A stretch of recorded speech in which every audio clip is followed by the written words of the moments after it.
Olá, está no ar mais um Em Pauta aqui na TV Câmara Caruaru, nesta segunda-feira, começando o nosso programa, trazendo para você a partir de agora as notícias de Caruaru e região, as análises, entrevistas, os assuntos que mexem com a nossa sociedade. Hoje, a minha companheira de bancada, Gabriela Mendes, não está aqui conosco, mas ela retorna na próxima quarta-feira aqui no Em Pauta. Vamos conferir então os destaques do programa de hoje. Desfile cívico de 7 de setembro é cancelado em Caruaru. Vistoria de transportes de passageiros tem início no dia 31 de agosto, aqui em Caruaru. Taquaritinga do Norte ganha cinema drive-in. Você sabe o que é isso? Você vai entender um pouco mais no programa de hoje. Vamos falar também sobre o Fundo de Participação dos Municípios, o FPM. Entrevistaremos no segundo bloco Jorge Galvão, diretor do CESPAM, para falar para a gente como a arrecadação do governo federal repassada aos municípios do país influencia no desenvolvimento das cidades. Tudo isso e muito mais a partir de agora no Em Pauta, que está só começando.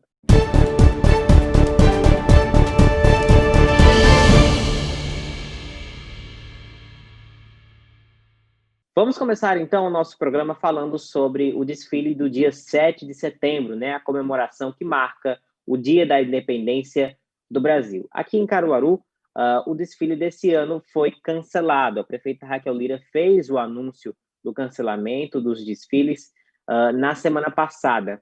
O objetivo, obviamente, já que ainda estamos enfrentando a pandemia do novo coronavírus, é evitar as aglomerações que, obviamente, né, inevitavelmente acontecem durante os desfiles, com as pessoas querendo acompanhar, também com os desfiles das escolas e outras instituições. Então, por conta disso, o desfile do dia 7 de setembro foi cancelado, mas a gente espera que no próximo ano possamos estar comemorando a independência do nosso país nas ruas, com muito brilhantismo, independência e democracia.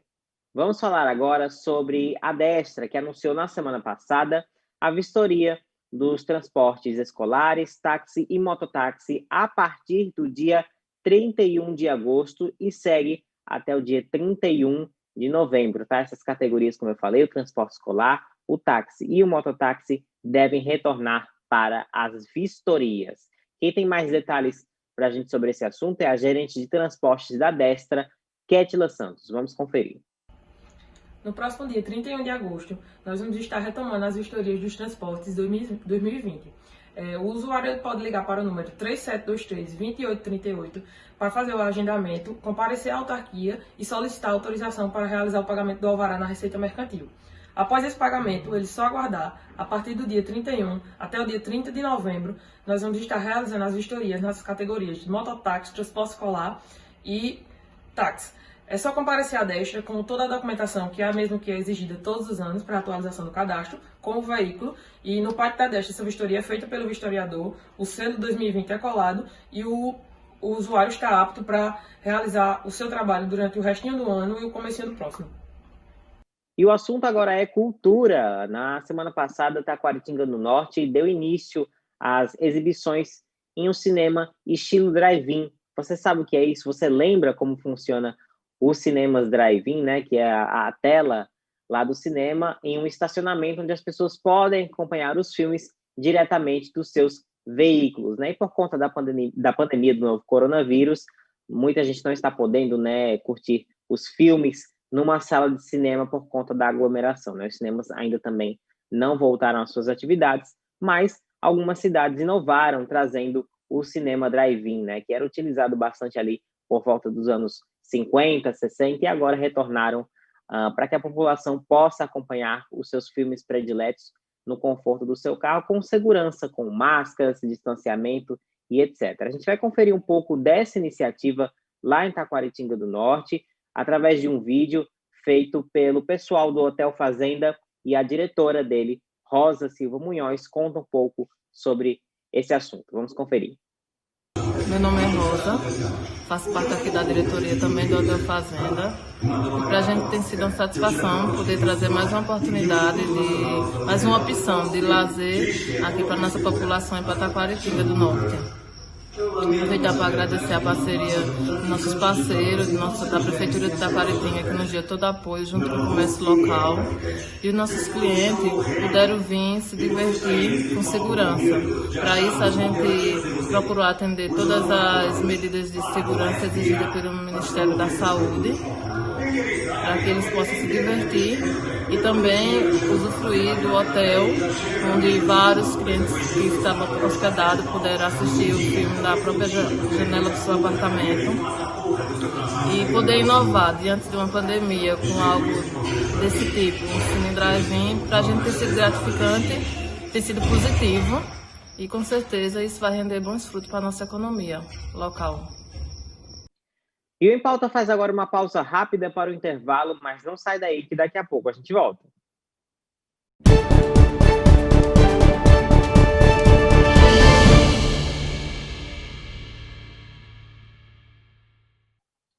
Já estamos de volta e o assunto agora é Fundo de Participação dos Municípios, o FPM. Você sabe como os municípios utilizam essa arrecadação passada pelo governo federal para as cidades do país, como isso influencia o desenvolvimento dos municípios do Brasil?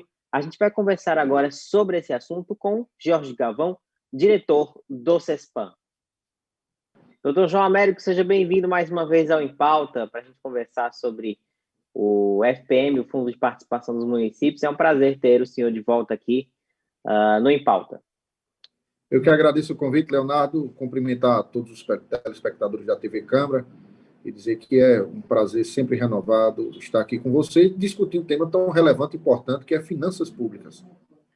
Jorge Galvão, seja bem-vindo ao Em Pauta aqui na TV Câmara Caruaru, canal 22.2, para a gente conversar sobre esse assunto tão importante que é o Fundo de Participação aos Municípios. Eu gostaria de começar perguntando ao senhor, então, para que as pessoas de casa possam entender também o que é o Fundo de Participação dos Municípios.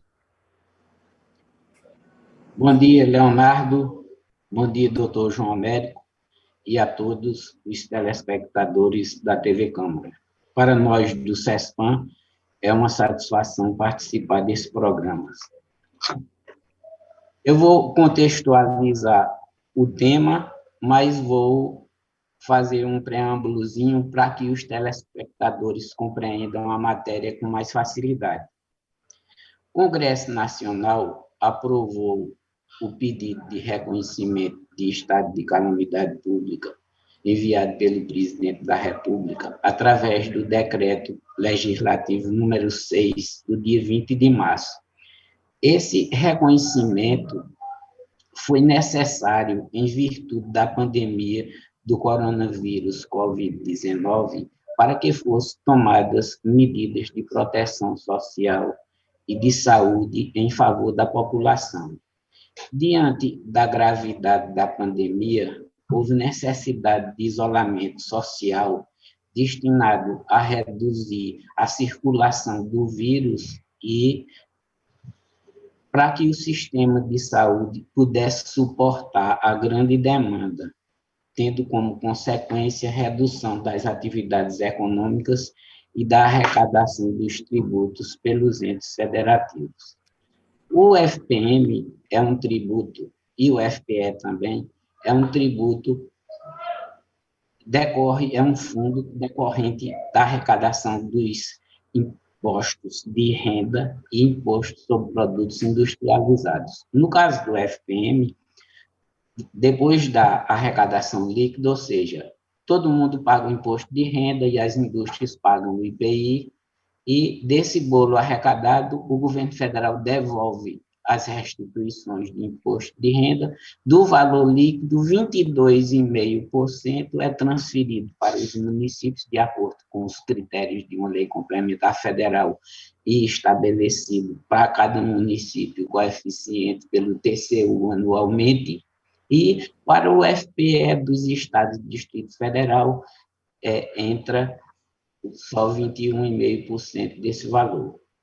A medida provisória 938, de 2 de abril de 2020, foi emitida pela União com a finalidade de regulamentar o apoio financeiro aos estados, ao Distrito Federal e aos municípios que recebem o Fundo de Participação dos Municípios, FPM, e o Fundo de Participação dos Estados, FPE, mediante a entrega do valor correspondente à variação nominal negativa entre o FPM arrecadado no mês de março, abril, maio e junho de 2020, em comparação com os mesmos meses de 2019.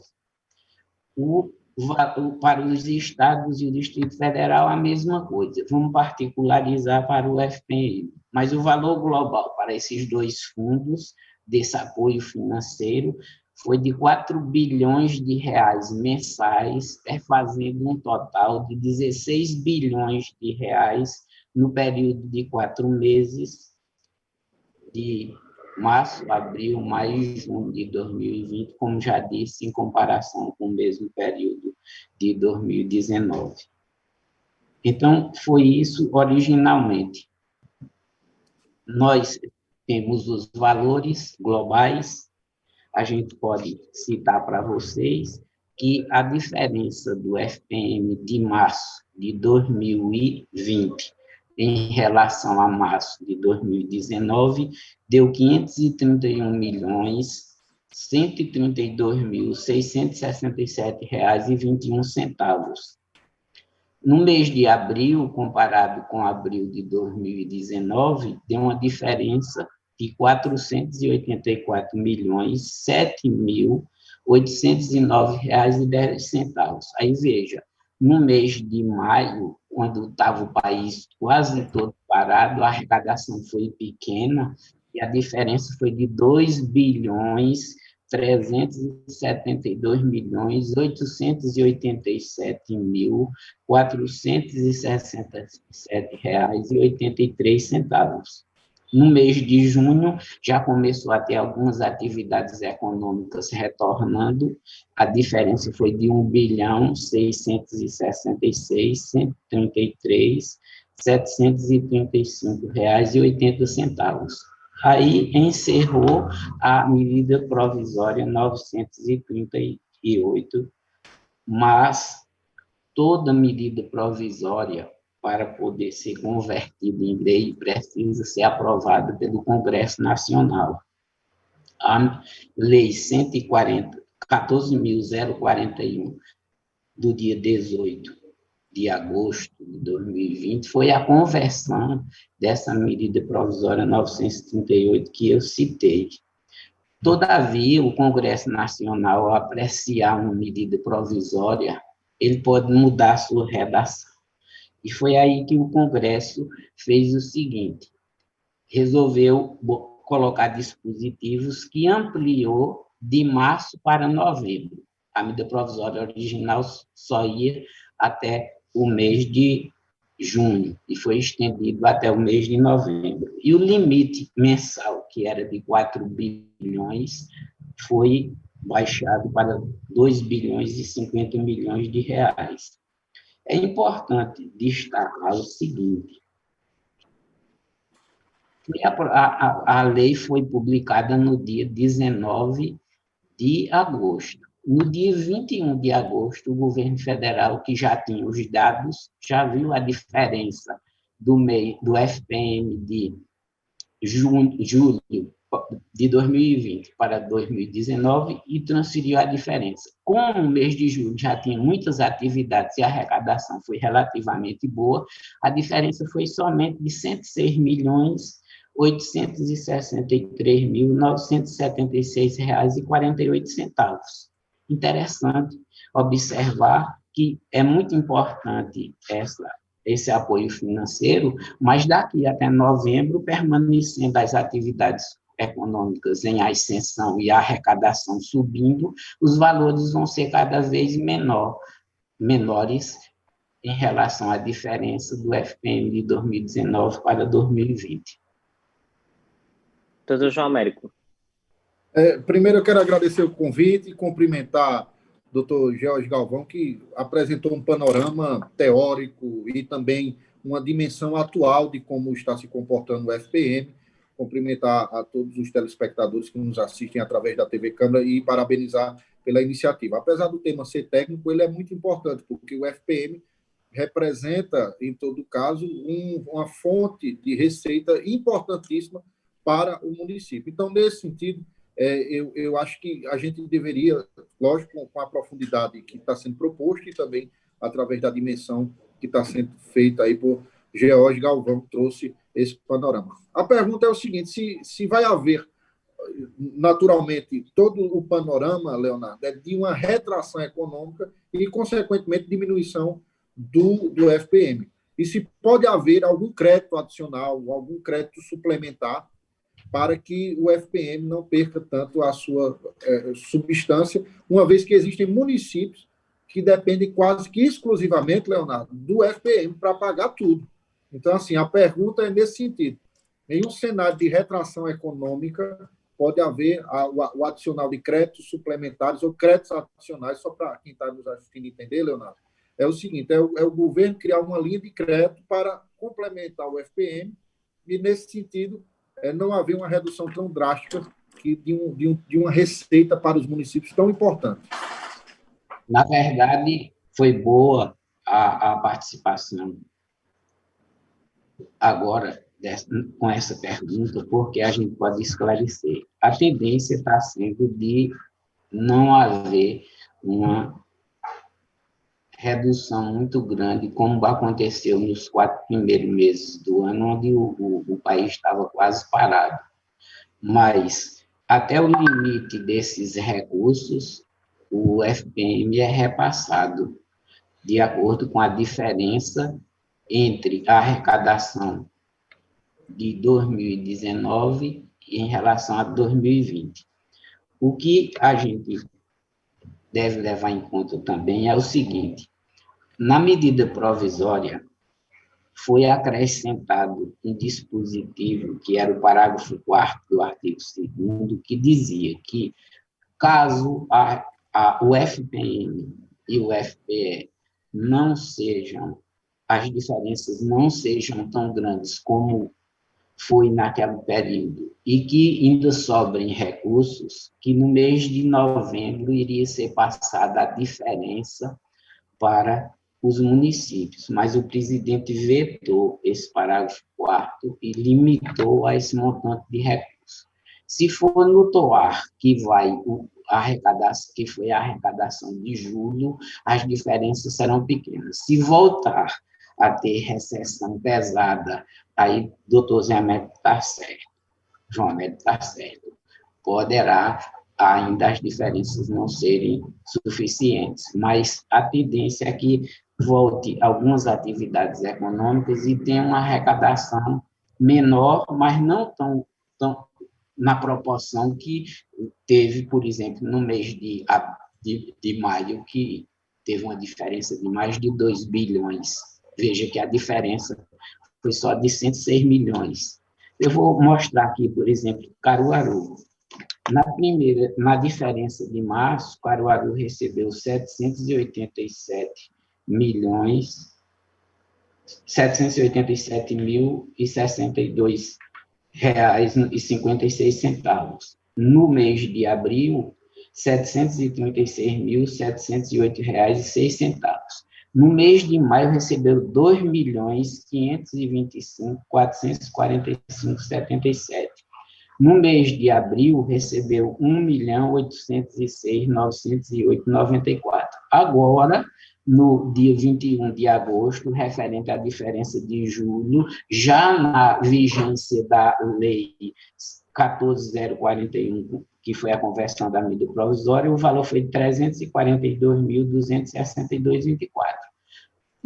O município de Bonito recebeu 27.662,66. Veja que, caso a arrecadação do imposto de renda e do IPI, que formam o FPM, ela se mantenha razoavelmente, as diferenças serão pequenas. Mas, se houver queda, como o doutor João Américo levantou essa preocupação, a gente certamente vai ter uma diferença maior a repassar. Até novembro está garantido que será repassado o equivalente ao que foi repassado de FPM em 2019. Tem uma questão importante. No mesmo dia que foi publicada a Lei 141, o Tribunal de Contas emitiu a Resolução 101, referente à contabilização desses apoios, mas ele informou na resolução que não entra para os duodécimos das câmaras de vereadores esses valores, porque não são vinculados aos tributos de que está previsto no artigo 29A da Constituição.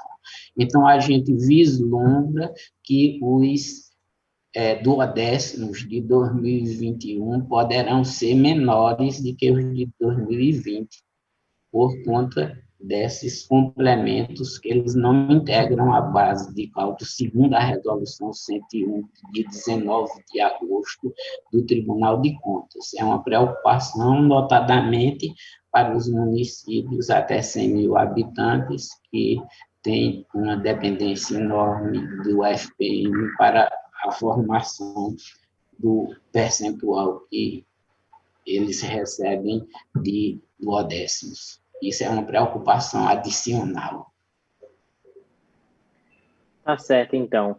A gente estourou um pouquinho o nosso tempo aqui da entrevista, mas eu agradeço sua participação, Jorge. Foi muito interessante, deu para a gente esclarecer um pouco sobre o FPM e como está a situação dos municípios que dependem exclusivamente desses valores, como bem colocou o doutor João Américo, para a sobrevivência. Muito obrigado pela participação e até a próxima.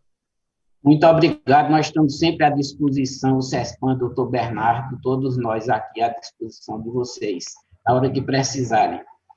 Doutor João, muito obrigado pela sua participação, agradeço mais uma vez aqui, sempre um prazer ter o senhor aqui no Em Pauta, comentando os assuntos que mexem com a nossa sociedade. Eu que agradeço, Leonardo, apesar do tema ser espinhoso, por vezes complexo de entender, mas eu acho que é um tema muito importante e que toca sensivelmente a todos, uma vez que a gente está tratando de receita e despesa pública. Então, parabenizar a TV Câmara e você, Leonardo, por discutir esse tema com a profundidade que ele merece. Parabéns. Obrigado, doutor João. Até a próxima. Até a próxima. E o Em Pauta desta segunda-feira fica por aqui, mas a gente te aguarda no próximo programa com as notícias de Caruaru e região, as entrevistas, análises e muito mais. Lembrando que você pode ajudar a fazer a programação da TV Câmara, dando suas sugestões através das redes sociais, no Facebook e Instagram, @TV Câmara Caruaru, e você pode ver e rever os nossos programas no YouTube, também TV Câmara Caruaru. Até o próximo Em Pauta.